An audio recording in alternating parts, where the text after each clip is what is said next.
Hello friends, आज हम relative pronoun के बारे में पढ़ेंगे। Pronouns that join two sentence and show a relation with the noun that precedes them are called relative pronoun. वह pronoun जो दो सेंटेंसों को आपस में जोड़ता है, that is called relative pronoun. These pronouns are used to introduce a clause और part of sentence that describe a noun.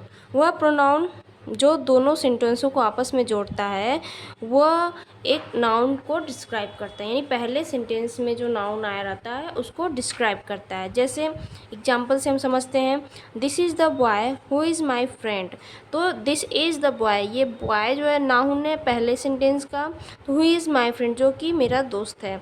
ठीक है, तो बॉय ये नाउन को प्रोसीज कर रहा है, ठीक है, डिस्क्राइब कर रहा है किसको, हु इज़ माई फ्रेंड, कौन है तुम्हारा फ्रेंड, यानी बॉय। तो हु जो है इसको ऐड कर रहा है दोनों सेंटेंस को, तो ये हु जो है रिलेटिव प्रोनाउंस का वर्ड है। तो who, which, that, where, whose, whom, ये सब है relative pronoun. I love the cake that she wrote, I love the book that she road.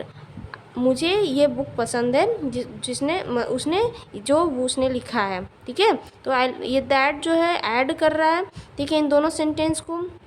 This is the house where my son was born, ये वही घर है जहाँ मेरा बेटा जन्म लिया था। तो वेयर, ठीक है, हुज, ये सब क्या है, रिलेटिव प्रोनाउन है। हु और हुम जो है दोनों पर्सन के लिए यूज़ किया जाता है, ठीक है, नॉन लिविंग थिंग्स के लिए यूज़ किया जाता है। Who refers to the verb subject. Who जो है वर्ब के द्वारा सेंटेंस में जो सब्जेक्ट दिया है उसके द्वारा यूज होता है, उसके अकॉर्डिंग यूज होता है। और हुम जो है ऑब्जेक्ट के अकॉर्डिंग यूज होता है। ठीक है, और हु और and whom can also be use to refer the animals that are mention by name and seen as a person. Who and whom हम एनिमल्स के लिए भी यूज कर सकते हैं, लेकिन अगर जहाँ एनिमल्स को कोई नाम दिया गया है या किसी मतलब पेट एनिमल्स, इसका मतलब है कि पेट एनिमल्स को हम हु एंड हुम के यूज कर सकते हैं। ठीक है, अगर उस पेट एनिमल्स को कोई नेम दिया गया, ऑब्वियसली पेट एनिमल्स को नाम तो दिया ही जाता है, तो वहाँ पे हम हु एंड हुम यूज कर सकते हैं और बाकी नहीं यूज़ करते हैं। Which use to animals in general और थिंग्स, और विच हम नॉर्मल एनिमल्स के लिए और थिंग्स के लिए यूज करते हैं। वॉट नॉन लिविंग थिंग्स के लिए, दैट पर्सन एनिमल्स और थिंग। अब दैट पर्सन एनिमल्स के लिए यूज करते हैं, क्यों, क्योंकि दैट जो है वहाँ यूज़ किया जाता है जहाँ कोई मतलब आइडेंटिफाई किया जाए कि हाँ ये वही काम है। मतलब जैसे she wear a shoes that was bought in Italy. ठीक है, ये वही शूज़ है जिसने वो पहना है जो इटली से लिया है। मतलब इसमें एक आइडेंटिफाई किया जा रहा है कि हाँ ये वही जूता है जो इटली में लिया गया है, तो वहाँ दैट का यूज किया जाएगा। Whose use in possession case, और हुज का यूज हम पोसेशन केस में करते हैं। ठीक है, हुज एनिमल, हुज बुक, ये किसका किताब है। ठीक है, ये यहाँ पे हम यूज़ करते हैं हुज का। ठीक है, अब आता है next relative pronoun, interrogative pronoun.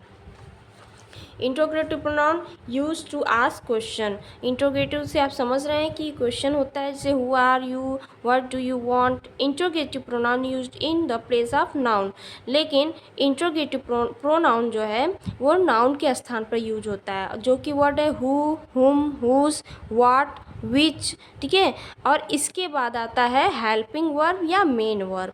मतलब इंट्रोगेटिव प्रोनाउन के बाद हेल्पिंग वर्ब या मेन वर्ब आता है, और इंट्रोगेटिव प्रोनाउन हमेशा नाउन के स्थान पे होता है। जैसे who spoiled my book, who spoiled my book, तो हु जो है ये वर्ब हुआ। ठीक है, तो इसके पहले आया है और ये नाउन के स्थान पर है, तो ये इंट्रोगेटिव प्रोनाउन हुआ। विच इज़ योर हाउस, ये भी वर्ब, ये हेल्पिंग वर्ब हुआ, ये मेन वर्ब हुआ। ठीक है, तो हेल्पिंग वर्ब और मेन वर्ब के पहले इंट्रोगेटिव प्रोनाउन वर्ड आता है। ठीक है, हु, विच, हुज, वाट, ये सब इंट्रोगेटिव प्रोनाउन का वर्ड है, और ये जो है हमेशा नाउन के स्थान पर होता है। ठीक है, विच इज़ योर हाउस, तुम्हारा कौन सा घर है, तो विच जो है नाउन के स्थान पर आया और उसके बाद मेन वर्ब आया है, ठीक है, सॉरी हेल्पिंग वर्ब आया है। हुज इज दिस पेन, ये किसका पेन है, ठीक है। ये जो आया है हुज नाउन के स्थान पर आया है। और ऑलवेज इंट्रोगेटिव प्रोनाउन में इंट्रोगेटिव वर्ड के बाद हमेशा हेल्पिंग वर्ब या मेन वर्ब आता है और इंट्रोगेटिव प्रोनाउन हमेशा नाउन के स्थान पर आता है, ठीक है फ्रेंड। अगर आपको ये वीडियो पसंद आया हो, समझ में आया हो, तो प्लीज़ लाइक एंड सब्सक्राइब।